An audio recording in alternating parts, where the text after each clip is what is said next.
Muktada, my Amataram Noxeri, Loina Channel Sena, Nasi Tagasakadriba video say, I had a mamang the Tagalapa Dugumba, Kobang Mai Matango. I did my Amazon Pamna Bonina video the request me Amazon Tonga, Adana Nasi in the Samjakadrib say, Maida Okagi, Matonda, Ohumlongba. Habitat, Sigi Matangini, Masika Maito Gabsi Mam Jaminase, Asoba Rambios Melangapu, I know Zibicity, Soskar Kongotaraga, Mayamda, Ketan Kana Nabai, the Isai Sadalariba, Maisina Karikari Kumba, Karab Funtu Evze, Masi Isai Kanjan of Gitamukta, Shemzavan, I don't Hijeri, Asoba Rambiosu, Melangapu, I don't Hijeri, Video see, being Taminas. Muktada, Mayambu, Taram Oxeri.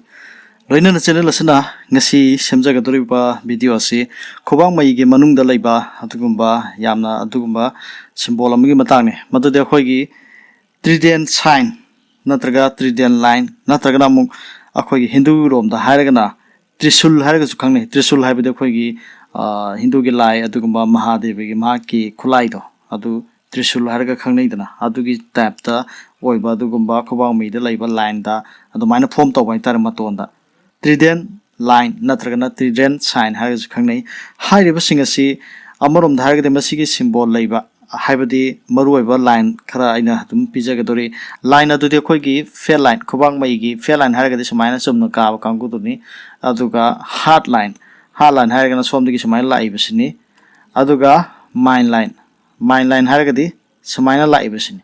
Hairiba line singase, Masigi, Maton singasida, Ahum longba.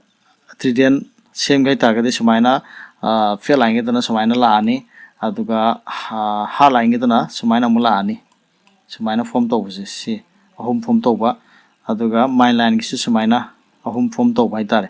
Sigi say, Hoziki Kwang Mai, Matung in the Habitat, Masi, Afava, Adugumba, symbol of money hide in a P. Yamagulaba, Adugumba of our symbol of money hide in a P. Aduga Ahambada in Hizaning Badi, Nupa Ergana, could yet the Yangani, Nupi Ergana, could oid the Yangani Hidanamianda, Hana Simatam Zaramge, Ahamikiloko Saribiza, must see fair line. Sumana Makadic line, kari, Masigi line, Asina Kuyagi, Maka thungba, Sida, Saiwai Sida, Karigumba, Trident form Torba, Natragana, Trisul, Manbamong, Sumain form Torba. Assume the form Torba Taragati, hairiba Mio, Dugipunsi, Kari, fongdokliba Habitu, Kubang Maigi, Matungina, Kari Laibu Habitu, Akanga sing Ibirambasing Adumiano Tamzage, Kanaguma Mio Yamagi, fair line adu, Matonda, Matsin Ohum long labadi, Mahaki Punsi adu, Yamna lucky oiba, Nungai Bupunsi Amani Haidana, Longnagani. Mahaki Punsi adu, Tabak Yamba, Natraga, source of income, Yamba Oigali. Madumangna, self five Mio Yama Oigali. Amurumda, Punsida Yam Kana Honadrabasu, Daugaganba, Mai Pakanba, Natragana, Ninjaba Matuna, Maning Tunganba Oi. Asambida Hairgana, sign asi, Leirum Phi asi, Hakchangda, self fiber, Misak Ama, Oigali. Asumna, Pongdoklami, Madudi fair line Gamatangasi, Aduga Matangi line Asina, hard line Gamatanga Mukmian the Tamzage, hard line Hypertargati, Asumna Konobi Makadi Samina Laiva, Kudo Bitam the Samain Lives, Masida, Karigumba, Trident form Torba, a home tona. Asumno VI, Samina Tamaba. Adu Batargadi, Kanagumba, Mio Yamagi hardline adu, Masina to the Karigumba, a home long labadi, Mahagadu, Masamu Fava, Sel Paiba Oigali. Hairiba Mio Yasi, Karigumba Togdog Amada, Yam emotional organba, Natragana, Yam Haraugan Boigali. Mio Yasina Karigumba, Tabak Amahau Krabadi, Tabagadu, Mapung Pana Loishandri Fauba, Hanbaliti. Mio Yasi, Lightin, Dharma lining da, Tazaba, Luna Kanzaba, Misa Oigali. Aduga Yamna section Gadaba Amana, sign Asi Laiba Mio Singasi, Ayamba Matamda, Yamna Saugan Boigali.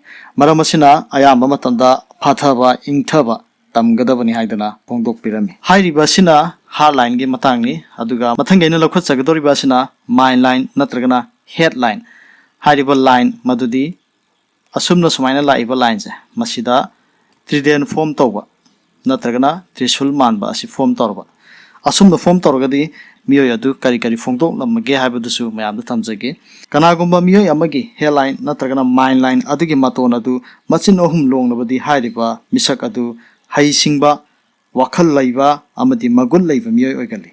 मिसक अदु business तौबदा माइ पाकल्ली मरमदे मंगोंदा communication skill फजना लई हाइबदे मी अमा उनदुना worry सानबा ngamba मी बु सुमतपा ngamba अमा यावरी मियोय असिगी पुंसिगी career सु माइ पाकपा मियोय ओइगल्ली यामना सिंगबा वाखल लैबा अमदि थौना लैबा मियोय ओइगल्ली हाइदना असुमना फोंदोकपिरमि मसिनी channel असिना मियांगिदमक्ता थमजरिबा मदुदी Trident sign नत्रगना त्रिशूल line हायरगसु खंगनरिबा मतोंदा अहुम अहुम लोंबा असिना करिगुम खरा फोंदोकलंबसिंग अदु मियामदा थमजबनी हायरिबसिंग सेमजरिबसिंग असि तोंगांबा सोर्स खरा खोंगचरगा मियामगिदमक्ता खुदोल तमजबनी असोयबा Ram यावरसु मियामना ngapiyo haidana haijiri loinana ngasigi video asi yengbiriba sinnausinggi marakta channel asi subscribe tawdriba yawbiba lergadi channel asi buni sibiduna subscribe tawbiramu haidana haijari video yengbiriba khwaipanu bu channel asina haininga leitna thagatpa phongdoksari kanglaipa imana yaifari